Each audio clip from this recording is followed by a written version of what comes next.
Good morning बच्चों। आज हम इस वीडियो में पॉजिटिव साइकोलॉजी, सकारात्मक मनोविज्ञान की परिचय, हिस्टोरिकल पर्सपेक्टिव, ऐतिहासिक परिप्रेक्ष्य पर चर्चा करेंगे। तो सबसे पहले मैं आपको ये बताऊं कि सकारात्मक मनोविज्ञान का परिचय क्या है। सकारात्मक मनोविज्ञान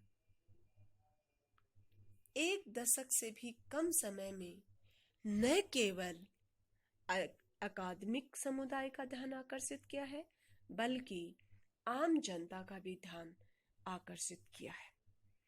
अच्छाई के लिए मानव में अपार क्षमताएं और संभावना है, लेकिन मनुष्य द्वारा किए गए अच्छे कार्यों के योगदान पर पर्याप्त अध्ययन ही नहीं किए गए हैं और न ही ऐसे अध्ययनों का उदाहरण स्वरूप प्रस्तुत किया गया है। इसका अर्थ ये नहीं कि संसार में अच्छाई का अस्तित्व नहीं है। इतिहास में अनगिनत ऐसे उदाहरण हैं जब लोगों ने मनुष्य के कल्याण के लिए कार्य किए हैं, जैसे द्वितीय विश्व युद्ध में जूज को नाजियों से बचाने के लिए लोगों ने अपनी जिंदगी को दांव पर लगाया। टाइटैनिक जहाज में चढ़े हुए पुजारियों और मंत्रियों ने अपने सहयात्रियों को बचाने के लिए अपने जीवन का त्याग कर दिया।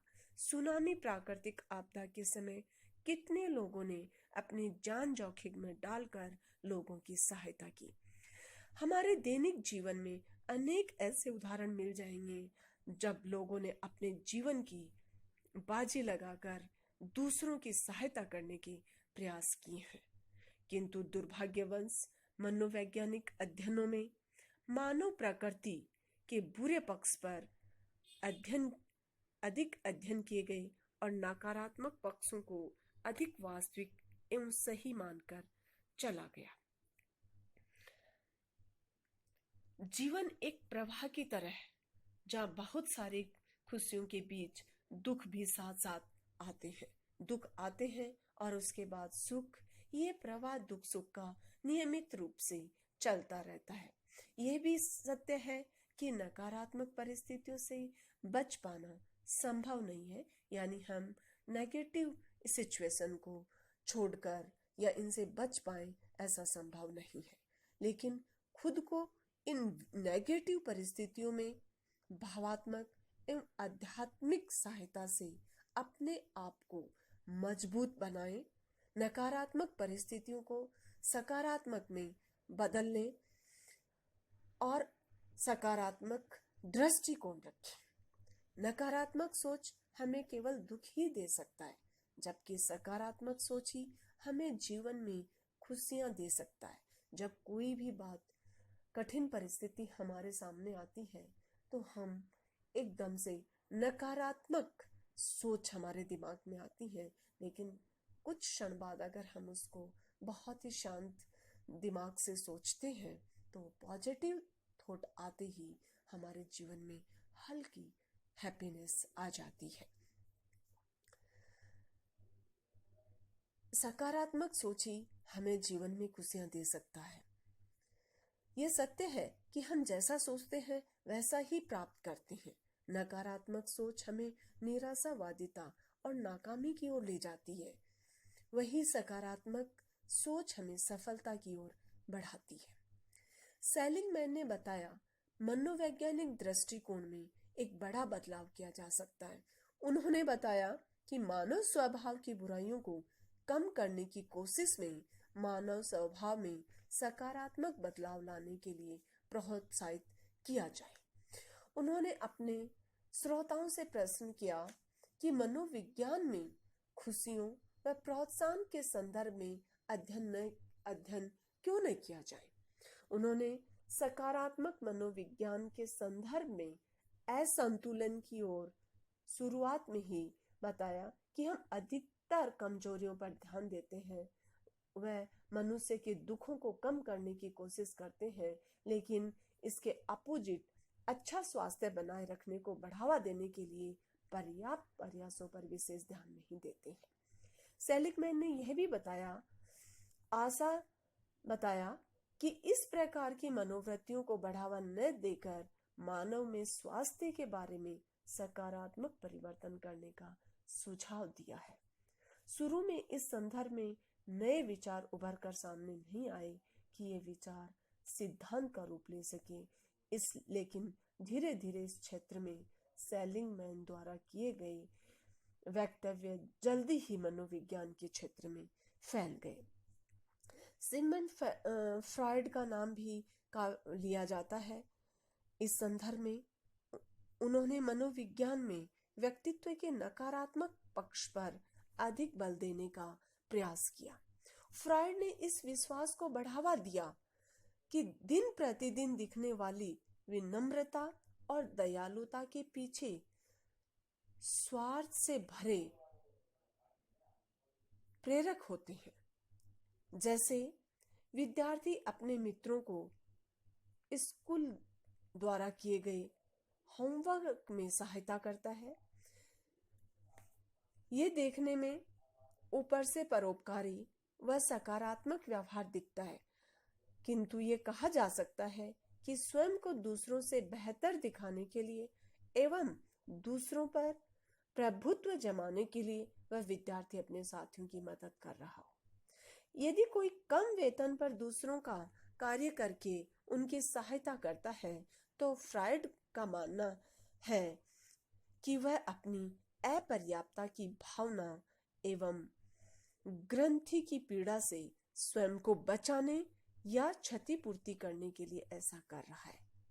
फ्रॉइड का मानना है कि मानव व्यवहार प्राथमिक रूप से सेल्फ सर्विंग ड्राइव से प्रेरित होता है, जिससे इस प्रकार से कंट्रोल व निर्देशित करने की आवश्यकता है ताकि समाज में प्रभावकारी रूप से वह स्थापित हो सके। फ्रॉइड का मानना है कि बाल्यावस्था के दुखद अनुभवों के कारण व्यक्ति में मनोग्रंथि व अपर्याप्तता की भावना उत्पन्न होती है। फ्रॉइड ने सेल्फ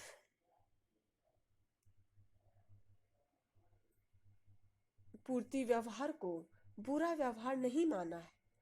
उनका मानना है यह व्यवहार मात्र जैविक आनुवंशिक आवश्यकताओं और आवेगों की अभिव्यक्ति है। फ्रॉइड की विचारधारा ने मानव प्रकृति को एक नकारात्मक तस्वीर प्रस्तुत कर दी। हालांकि इसको नकारना कठिन है कि ऊपरी तौर पर दिखने वाले सकारात्मक व्यवहार की जड़ों में नकारात्मक प्रेरक होते हैं। सकारात्मक मनोविज्ञान इस बात पर भी जोर डालता है कि हमेशा ऐसा नहीं होता है। उसके बाद आता है कि सकारात्मक मनोविज्ञान के परिप्रेक्ष्य में यह कहा जा सकता है कि सकारात्मक प्रेरक और गुण उतने ही वास्तविक हैं जितने नकारात्मक, और ये सकारात्मक प्रेरक मानव नेचर की सकारात्मकता की पुष्टि करते हैं। मनोविज्ञान में नकारात्मकता पर अधिक ध्यान केंद्रित करने के मुख्य रूप से दो कारण हैं। फर्स्ट है नकारात्मक अधिक महत्वपूर्ण रही। सकारात्मकता के स्थान पर नकारात्मकता को अधिक महत्व देने का कारण रहा है कि मानव व्यवहार में नकारात्मकता सकारात्मकता की तुलना में सार्वभौमिक रूप में वैश्विक रुझान की ओर संकेत करती है। जैसे कहा गया है कि बुराई अच्छाई से अधिक शक्तिशाली होती है। अध्ययनों से यह भी बताया गया है कि किसी का प्रभाव बनाने में नकारात्मक गुणों की सूचना सकारात्मक गुणों व व्यवहारों की सूचना से ज्यादा प्रभावकारी होती है। कॉवर्ट एवं ब्रीडर 1990, रोजिन एवं राइसमैन 2001 के अध्ययन बहुत ही महत्वपूर्ण है। अध्ययनों से पता चला है कि सकारात्मक व्यवहार की तुलना में अंतर्द्वंद एवं नकारात्मक व्यवहार की किसी संबंध के संतोषजनक निर्माण में अधिक महत्वपूर्ण भूमिका होती है।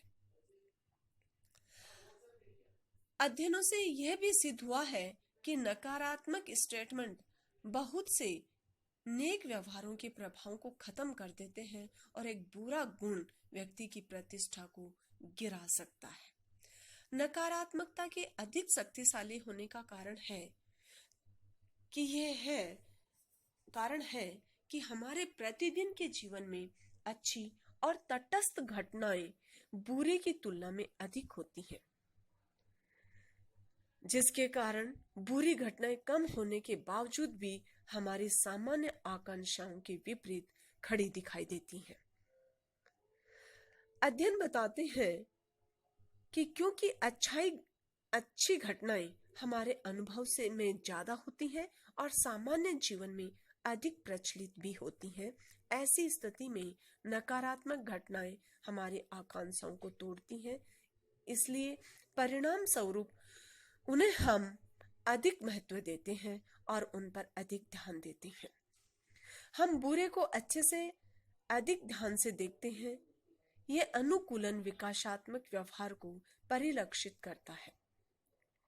नकारात्मक व्यवहार व बुरी घटनाएं हमारे अस्तित्व के लिए एक चुनौती के रूप में होती है।